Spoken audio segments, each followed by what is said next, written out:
पुरवैया देखा अवतारी मैया।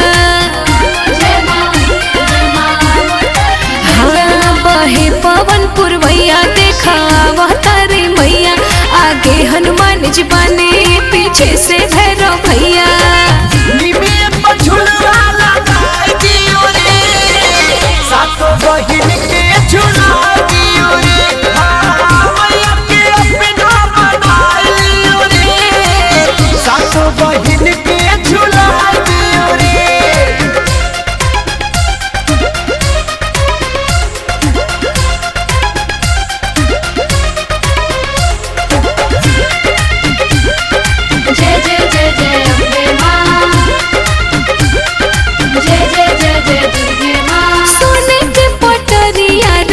के डोरे मगन होके झूला तारी मैया मोरी।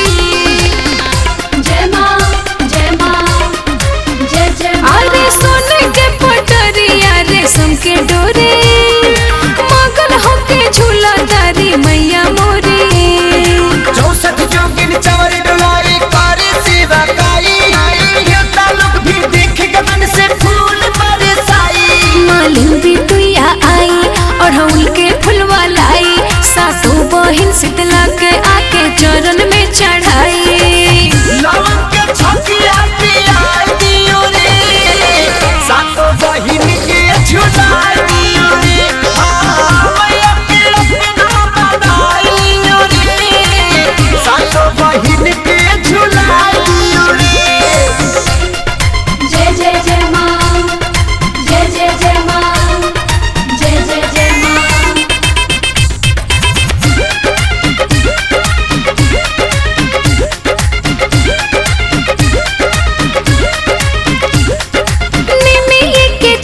दरबार लागे खुश होई मन हमर किस्मत जागे। जय माँ जय माँ जय जय। हाँ निमिये के छैया दरबार लागे खुश होई मन हमर किस्मत जागे। चम चम चमकी मुकुट मोरी मैया की लीला रे। लाल चुनर में मोरी मैया लागे सुकुमारी। सब भक्ता लगवा आई प्रियंका भजन गाई। जे जौवन जौवन मांगे मैया से लेके जाई। पवन खेसारी भजन गाय दियो रे। मैया के झुलुआ झुला दियो रे। मैया के अपना बनाइयो रे। सासू बहिन के झुला दियो रे। बहे पवन पुरवैया देखा अवतारी मैया। आगे हनुमान जी बने